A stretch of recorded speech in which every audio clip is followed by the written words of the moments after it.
Assalamualaikum warahmatullahi wabarakatuh. Apa kabar semuanya? Semoga sehat selalu ya. Jadi pada video kali ini kita akan mempelajari mengenai grup permutasi. Sebelumnya kita sudah mempelajari mengenai grup komutatif ya. Nah, sekarang kita akan belajar mengenai grup permutasi. Nah, sebelumnya saya ingin kalian mengingat kembali apa itu yang namanya fungsi. Nah, ada yang namanya fungsi surjektif, ada yang namanya fungsi injektif, ada juga yang namanya fungsi bijektif. Nah, apa itu fungsi surjektif? Jadi, kalau ada fungsi yang memetakan A ke B, itu disebut fungsi surjektif jika wilayah hasil fungsi F sama dengan himpunan B atau FA sama dengan B. Nah, dengan kata lain, anggota kodomennya itu boleh memiliki pasangan lebih dari satu, namun tidak boleh ada anggota kodomen yang tidak dipasangkan. Itu adalah fungsi surjektif. Nah, kalau fungsi injektif itu apa? Fungsi injektif itu adalah fungsi jika dan hanya jika untuk sembarang A1 dan A2 elemen A, maka A1 tidak sama dengan A2 dan berlaku FA1 juga tidak sama dengan FA2. Dengan kata lain, pada fungsi injektif ini, anggota himpunan daerah kodomen boleh tidak memiliki pasangan, namun semua anggota kodomen yang terpasangkan hanya ada satu, tidak boleh lebih dari satu. Nah, kalau fungsi bijektif, itu adalah fungsi surjektif dan injektif. Dengan kata lain, fungsi bijektif itu semua anggota domain dan kodomen terpasangkan tepat satu. Gitu. Nah, coba perhatikan permasalahan berikut ini. Jika diberikan himpunan berhingga A3 dengan anggotanya adalah 1, 2, 3, coba buatlah himpunan fungsi bijektif yang mungkin. Ingat ya, fungsi bijektif itu korespondensi 1-1. Artinya setiap anggota domain itu punya tepat satu pasangan di kodomain dan sebaliknya. Jadi ini misalkan 1 itu dipasangkan dengan 1, 2 dengan 2, 3 dengan 3. Ada juga contoh yang lain, 1 ke 2, 2 ke 3, 3 ke 1. Lalu ada yang 1 ke 2, 2 ke 1, 3 ke 3. Nah, berapa banyak fungsi bijektif yang mungkin dari A3 ke A3? Nah, fungsi bijektif dari A3 ke A3 itu nantinya itu disebut dengan permutasi. Nah, jadi permutasi itu adalah fungsi bijektif dari himpunan N simbol ke himpunan itu sendiri. Jadi semisal ya, ada AN. AN itu anggotanya adalah 1, 2, 3 sampai dengan ke N. Maka fungsi berikut ini jadi 1, fungsi 1 itu dipetakan ke J1. Lalu 2 itu nanti dipetakan ke J2. 3 dipetakan ke J3 sampai dengan N itu dipetakan ke JN. Itu merupakan fungsi permutasi jika F itu bijektif dengan JI itu elemen dari AN untuk I sama dengan 1, 2, 3 sampai dengan N. Nah, biasanya permutasi itu disajikan dengan notasi 2 baris seperti ini. Jadi semisal yang tadi ya, ini, semisal ini maka bisa kita tuliskan seperti ini. 1 ke 1, 2 ke 2, 3 ke 3. Seperti ini. Ini juga bisa kita tuliskan dalam notasi tadi. Berarti 1 ke 2, 2 ke 3, 3 ke 1. Sementara yang ini jadinya 1 ke 2, 2 ke 1, 3 ke 3. Seperti ini cara menulis notasi permutasinya.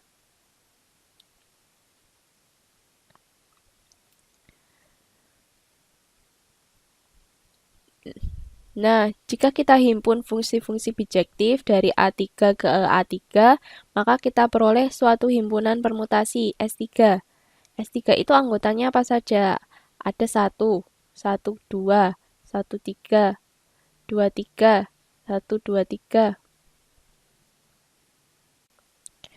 Nah, dalam permutasi selain notasi yang tadi sudah saya jelaskan, itu dalam permutasi ada juga yang namanya orbit.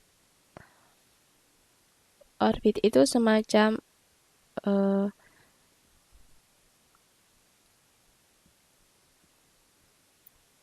gambaran dari pemetaan.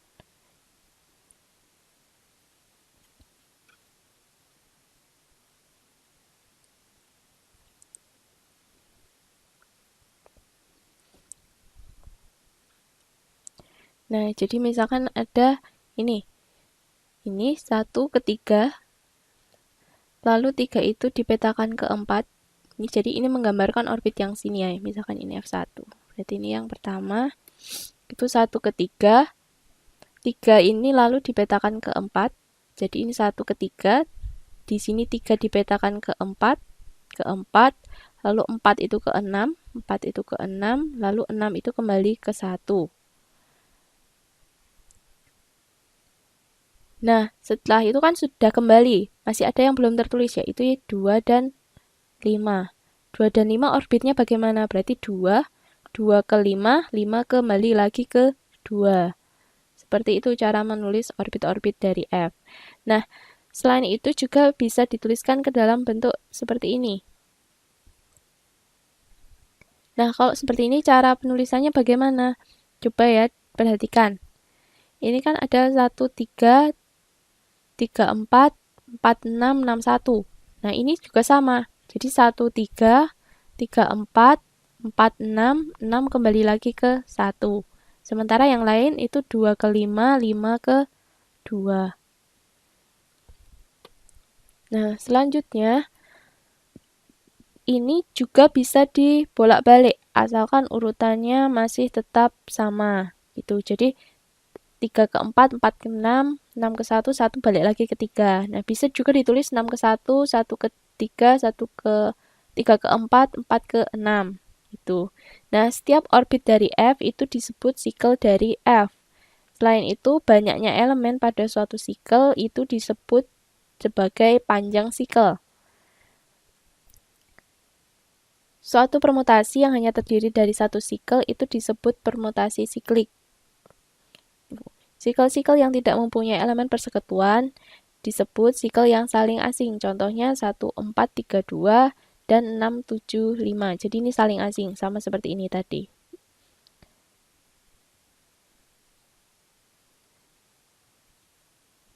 Gitu. Nah, misalkan ada S, itu elemen 1, 2, 3, maka permutasi dari elemen-elemen S itu adalah seperti ini.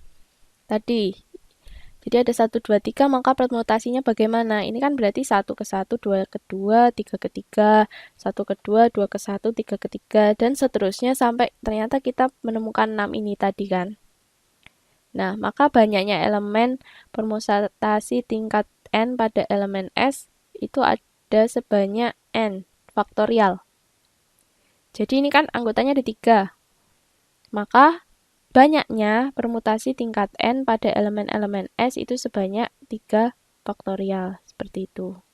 3 faktorial sama dengan 6.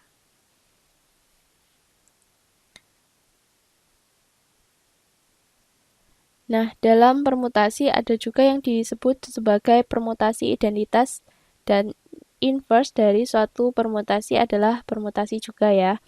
Jadi apabila ada S, itu A1 sampai dengan AN, maka permutasi identitasnya tingkat ke N adalah E. E itu artinya dia, anggota itu, dipetakan ke anggota itu juga. Itu yang disebut sebagai permutasi identitas. Jadi dari A1 itu dipetakan ke A1, A2 itu dipetakan ke A3, sampai dengan AN itu dipetakan ke AN. Jadi semua anggotanya itu dipetakan ke dirinya sendiri. Lah, jika F itu suatu permutasi dari elemen-elemen S, itu misalkan seperti ini, maka inverse-nya bagaimana? Inverse-nya itu gampang, tinggal menukar baris yang kedua dengan baris yang pertama. Seperti itu.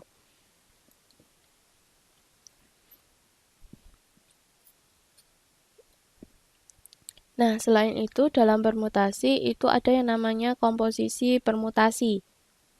Jadi apabila F dan G itu merupakan dua permutasi dari elemen-elemen S, maka komposisi permutasi-permutasi tersebut bisa dilakukan dengan komposisi fungsi. Jadi F bundaran GX itu sama dengan FGX, dengan X-nya itu adalah elemen dari S. Karena F dan G itu masing-masing adalah pemetaan bijektif dari S ke S, maka F bundaran G juga merupakan pemetaan bijektif dari S ke S. Jadi komposisi dua fungsi dari S itu juga suatu permutasi dari S.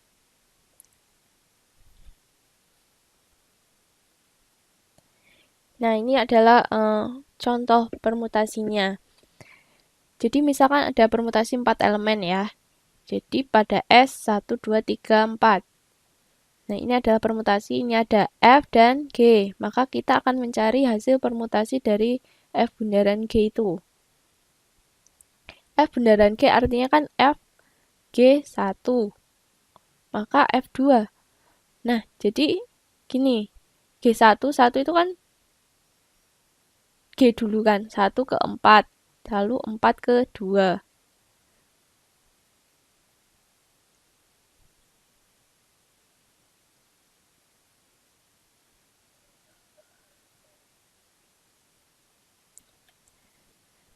Nah, jadi dari 1 itu kan di G. Kita akan memetakan 1 pada fungsi G. Berarti 1 itu ke 2. Lalu 2 di fungsi F itu dipetakan ke 4. Maka hasilnya adalah 4. Lalu untuk 2, berarti 2 itu dipetakan ke 4. Lalu 4 dipetakan ke 2 pada fungsi F. Berarti kita peroleh 2. Selanjutnya 3. 3 pada G dipetakan ke dirinya sendiri, yaitu 3. Pada fungsi F ternyata dipetakan ke 1, maka diperoleh 1. Nah, selanjutnya untuk 4 itu dipetakan ke 1, 1 di fungsi F dipetakan ke 3, maka hasilnya adalah 3. Itu adalah cara mencari fungsi komposisinya. Kalau bentuknya seperti ini. Nah, bagaimana kalau bentuknya seperti ini?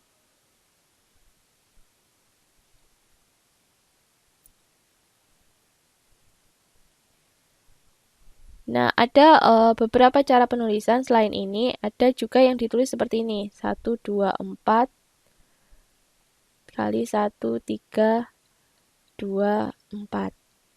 Nah, jadi kalau bundaran itu seperti ini ya. Tapi kalau kali, itu yang ini berada di depan.